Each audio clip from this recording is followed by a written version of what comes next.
깊은 밤, 이유를 알 수 없는 서늘함에 잠에서 깨어난 여인이 있었습니다.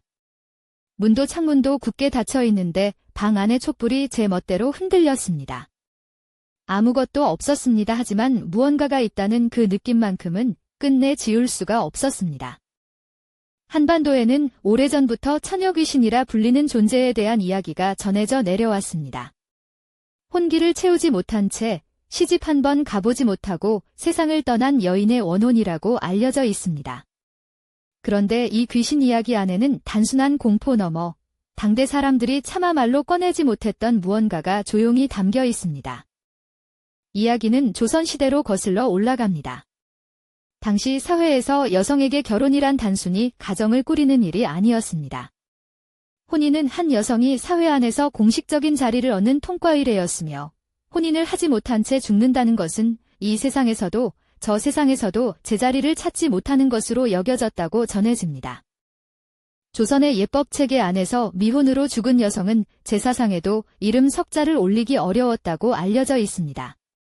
가족이 있어도 이름이 있어도 그 이름을 불러줄 의례가 마련되지 않는 경우가 많았던 것입니다. 산자의 기억 속에서도 죽은 자의 세계에서도 있어야 할 곳을 얻지 못한 영혼 이것이 처녀귀신 전설이 싹튼 토양이었을지도 모릅니다. 민간에서는 이 원혼을 손각시 혹은 손말명이라 불렀다고 알려져 있습니다.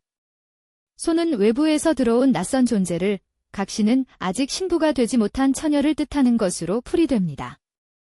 이름 자체에 이미 그 존재의 비극이 새겨져 있는 셈입니다. 지 세상에 속하지도 저 세상에 안착하지도 못한 채 어딘가를 떠도는 존재라는 뜻이 담겨 있는 것입니다. 그런데 이 이야기에는 특히 기이한 부분이 있습니다. 손각시는 세상을 떠돌되 아무에게나 붙지 않는다고 전해집니다. 바로 자신과 같은 처지 즉 혼기를 넘겼거나 아직 시집을 가지 못한 젊은 여성에게만 깃든다는 것입니다. 왜 하필 같은 처지의 사람에게만 뒤 물음 하나가 이 전설의 핵심을 꿰뚫고 있습니다. 전해지는 이야기에 따르면 손각시가 깃들면 처음에는 아주 사소한 징조들이 나타난다고 합니다. 이유를 알 수 없는 몸살, 아무리 자도 가시지 않는 피곤함, 밤마다 반복되는 불길한 꿈, 주변 사람들은 그 여인이 점점 야위어가는 것을 보면서도 어디가 아픈지 끝내 이유를 찾을 수 없었다고 구전으로 전해지는 기록들은 말합니다. 그 정도로 그치지 않는 경우도 있었습니다. 일부 전승에서는 손각시 중에서도 특히 강한 힘을 지닌 존재를 광신이라 불렀다고 전해집니다. 왕신이 깃들면 그 피해가 한 사람에게 그치지 않고 집안 전체로 번진다는 설이 있었습니다. 가산이 기울고 가족들이 잇따라 병을 앓으며 재앙이 대를 이어 이어진다고 사람들은 두려워했던 것입니다. 민간에서는 이 원혼에 대처하는 방식이 두 갈래로 나뉘었다고 전해집니다. 하나는 무당을 불러 굿을 열고 원혼을 완전히 내보내는 방식이었습니다. 다른 하나는 조금 더 복잡합니다. 쫓아내는 대신 그 귀신을 집안에 받아들여 가신으로 모시는 방식이었습니다. 원한을 풀어주는 대신 그 힘을 집안을 지키는 존재로 전환시킨다는 발상으로 두 방식 모두 이 원혼을 결코 가볍게 여기지 않았다는 공통점이 있습니다. 이 전설이 얼마나 깊이 민심에 뿌리를 내렸는지는 조선 후기의 여러 풍속 기록에서도 흔적을 확인할 수 있습니다. 무속 의례를 다룬 고문서들과 지방 향리들이 남긴 기록에서 서로 다른 지역임에도 놀랍도록 유사한 형태의 이야기들이 반복해서 등장한다는 점이 연구자들의 주목을 받아왔습니다.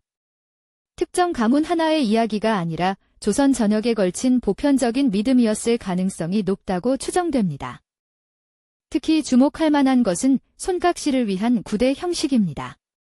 일반적인 망자를 위한 제례와 달리 이 의례에는 혼례의 요소가 포함되는 경우가 있었다고 전해집니다.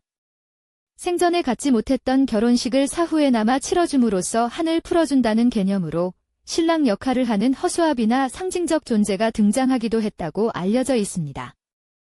이 장면은 많은 것을 시사합니다. 귀신을 쫓아내는 것이 아니라 귀신의 소원을 들어주는 방식 이것은 그 시대 사람들이 처녀 귀신을 단순한 악귀가 아닌 억울하게 소원을 이루지 못한 영혼으로 인식하고 있었음을 보여줍니다. 이 전설 안에는 두려움과 동시에 이름 없이 사라진 여인들을 향한 어떤 연민의 시선이 함께 담겨 있는 것입니다. 그렇다면 왜 하필 같은 처지의 처녀에게만 붙는가라는 핵심 물음으로 돌아가 봅시다. 가장 먼저 떠오르는 가설은 원혼의 질투입니다. 자신과 같은 처지에 있는 산자를 보면서 원한이 향하게 된다는 것입니다. 이 가설은 직관적으로 납득이 가지만 한 가지 의문을 남깁니다. 질투라면 이미 행복하게 결혼한 여성에게 더 강하게 향해야 하지 않을까요? 이미 시집을 간 사람들이 오히려 더 온전하다는 이야기 구조가 이 가설과 잘 맞지 않습니다. 두 번째 가설은 민속학 연구자들이 주목하는 시각으로 이 전설을 조선 사회의 억압적 구조가 만들어낸 집단적 두려움의 투영으로 보는 것입니다. 혼기를 넘긴 여성 스스로가 자신의 운명을 두려워하면서 그 두려움이 나와 같은 처지의 귀신이 나를 노린다는 형태로 굳어졌다는 해석입니다. 이 가설은 전설의 사회적 맥락을 잘 설명하지만 이야기 자체가 어디서 어떻게 처음 시작되었는지 그 기원을 소급해 설명하는 데는 한계가 있습니다. 세 번째로는 공명과 공감의 가설을 생각해 볼 수 있습니다.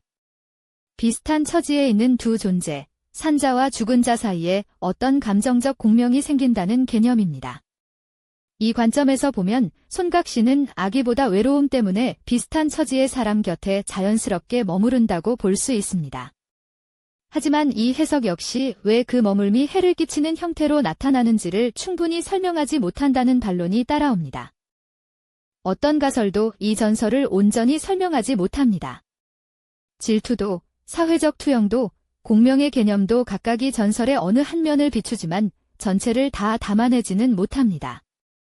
어쩌면 이 전설은 단 하나의 이유로 태어난 것이 아닐지도 모릅니다. 수백 년에 걸쳐 수많은 이름 없는 여인들의 이야기가 켜켜이 쌓이면서 그 집합적인 무게가 하나의 신화적 형태로 서서히 굳어진 것일 수 있습니다. 한 가지만은 분명해 보입니다. 처녀귀신이라는 존재는 단순히 사람들을 겁주기 위해 만들어진 이야기가 아닐 것입니다. 그 이야기 안에는 결혼하지 못한 채 이름도 기억도 없이 사라져간 수많은 여성들의 삶이 조용히 담겨 있습니다. 귀신이 되어서야 비로소 누군가의 눈에 보이는 존재가 되었다. 그것이 어쩌면 이 전설이 우리에게 건네는 가장 조용하고 무거운 메시지일지도 모릅니다. 오늘 우리가 나눈 이야기는 여기서 멈춥니다. 하지만 처녀 귀신의 이야기는 여전히 누군가의 기억 속에, 이름 없는 무덤가에, 그리고 어딘가의 낡은 한옥 구석에 머물고 있을지도 모릅니다. 여러분은 이 전설을 어떻게 해석하시나요? 공포담으로, 아니면 오랫동안 지워져 온 역사의 목소리로?